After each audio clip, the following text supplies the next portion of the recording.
This is the Regular Pastor Podcast, a podcast devoted to regular pastors in regular churches. My name is Landon Coleman. I have served as a pastor at Emmanuel Baptist Church for the last 10 years, Emmanuel Baptist in Odessa, Texas. You have found your way to Season 5 of the Regular Pastor Podcast, and in Season 5, we're talking about books and ideas in the day-to-day ministry of regular pastors. The book that I want to talk about today is titled Bad Therapy: Why Kids Aren't Growing Up, and the author is a woman named Abigail Shrier. This book is published by Sentinel in 2024. It clocks in at 297 pages. The last 20 or so are acknowledgments and endnotes, and so this book is a solid 275, 280 page book in a hardback format. The book has 3 parts. There is an introduction at the beginning, and then part 1 contains 3 chapters dealing with the issue how healers can harm, and then part 2 has 7 chapters, the largest section of the book, and part 2 deals with how therapy has gone off the rails. Her title for this part or this section is Therapy Goes Airborne. And then part 3 at the end has 2 chapters. It's a short sort of wrap up for the book. And her title for this final section is Maybe There's Nothing Wrong with Our Kids. And basically in these chapters, she's arguing that maybe, just maybe, every problem doesn't need a solution and every problem doesn't actually require therapy. So that's the layout of the book. Let me tell you a little bit about the author, Abigail Shrier. She writes for the Wall Street Journal. She has 3 degrees, one from Columbia College, one from the University of Oxford, and one from Yale Law School. By profession, she's a journalist. As best I can tell from reading a couple of her books, she doesn't really seem to object to the LGBTQ panoply. She does really not seem to want to pick a fight with adults who want to identify as trans or they want to pursue a gender reassignment surgery. The issues that Shrier is really concerned about are, I use this word tongue-in-cheek, the intersection of the LGBTQ plus movement and children. And that means she is hated by the broader LGBTQ movement. She has a lovely mugshot and a wanted poster and a profile listed on the GLAAD Accountability Project, recognizing dangerous opponents to the LGBTQ movement. Her previous book, Irreversible Damage, was a book that I talked about on the Regular Pastor Podcast, and it was recognized as a best book by The Economist. Let me give you the big idea of this latest book from Shrier, Bad Therapy: Why the Kids Aren't Growing Up. She makes an argument that parents are frantic and hypervigilant and borderline obsessive about the mental health of their children.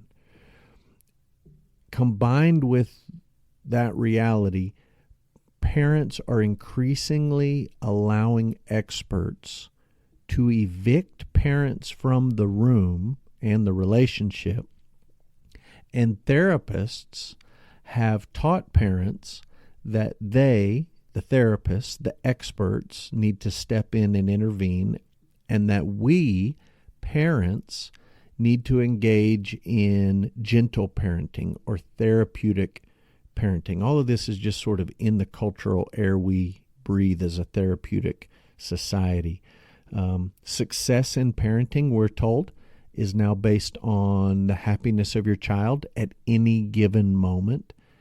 And all of this therapy, this is Shrier's argument, all of this therapy has not produced high-achieving, well-adjusted children.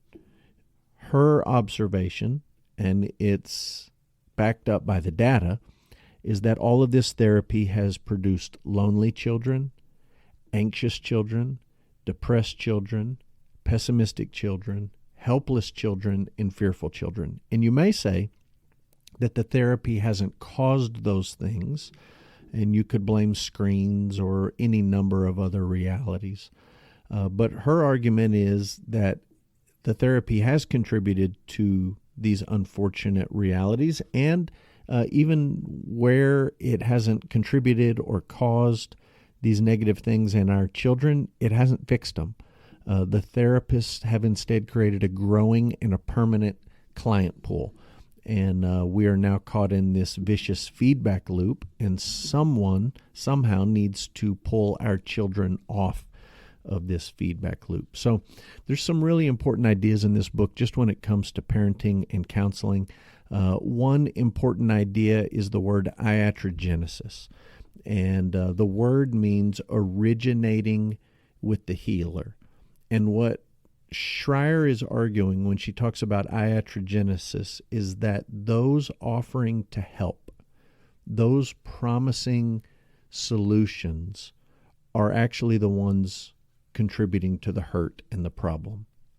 She just makes the observation, I could not agree with this more.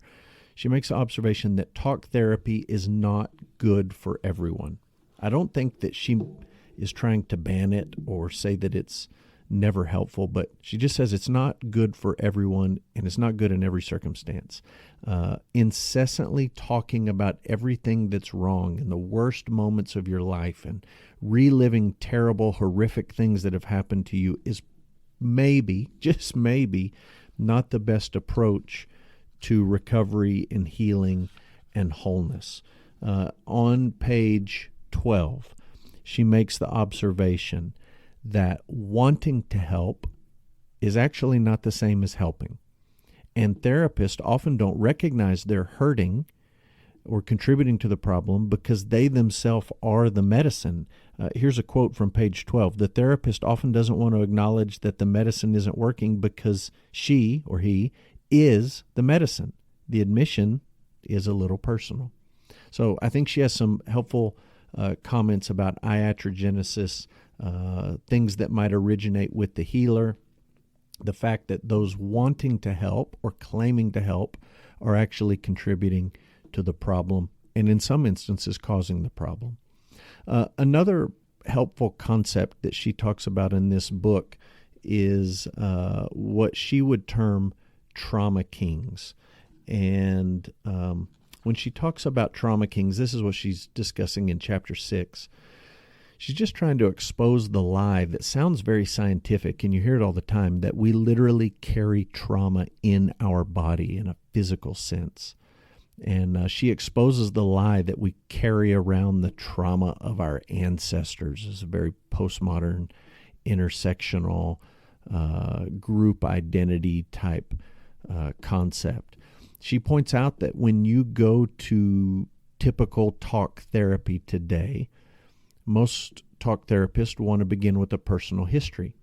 And that can be because they just want to get to know you, or it can be a hunt for trauma and looking under every rock and bush, trying to diagnose what kind of trauma, looking for someone to blame for your current struggles, and trying to piece together the horrible things that have happened in your life or the good things that haven't happened in your life, to sort of diagnose the struggles that you're going on, the struggles that are going on in your life. And she talks about the fact that these diagnostic lists that our therapists are working off of are so broad that all of us fall into some sort of category or label.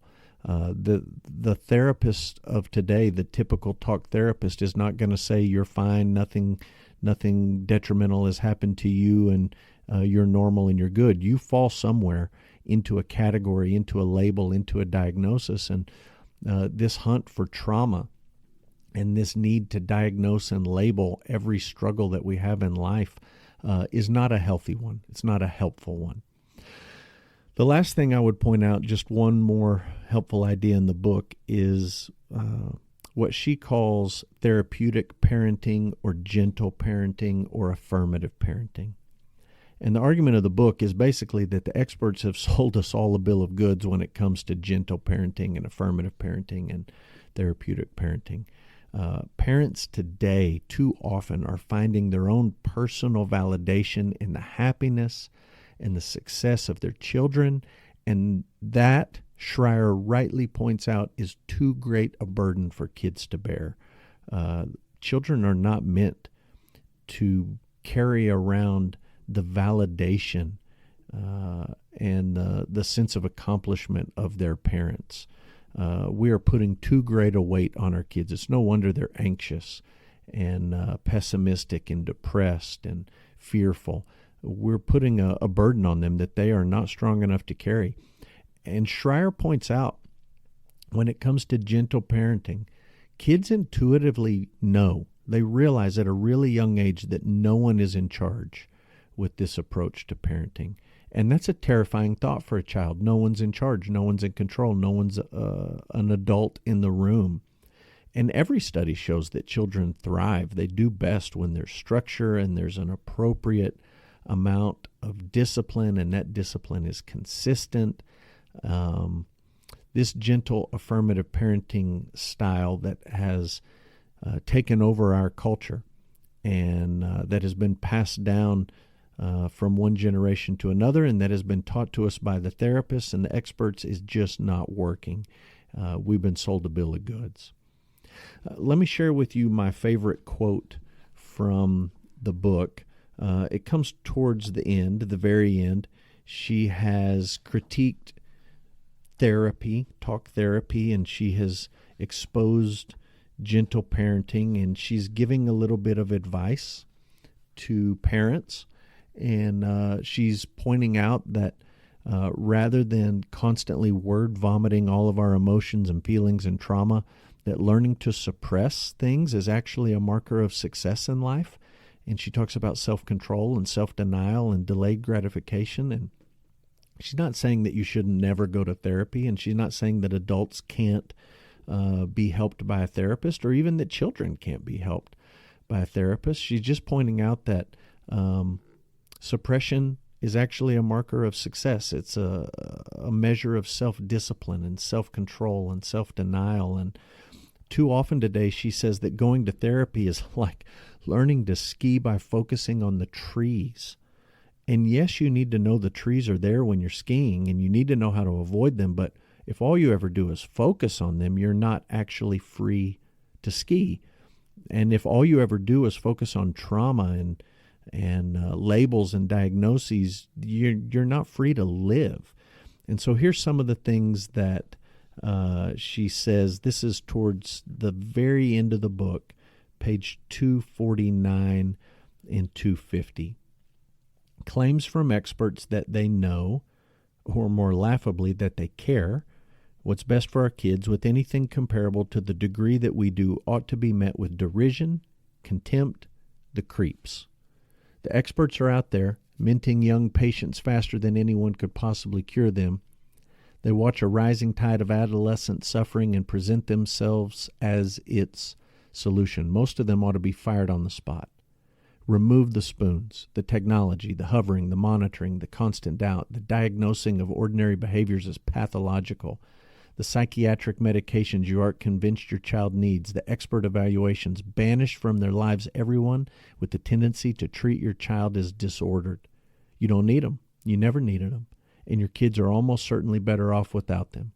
Having kids is the best, most worthy thing you could possibly do. Raise them well. You're the only one who can. Let me talk about ministry takeaway, because this is not a Christian book. It's not a ministry book.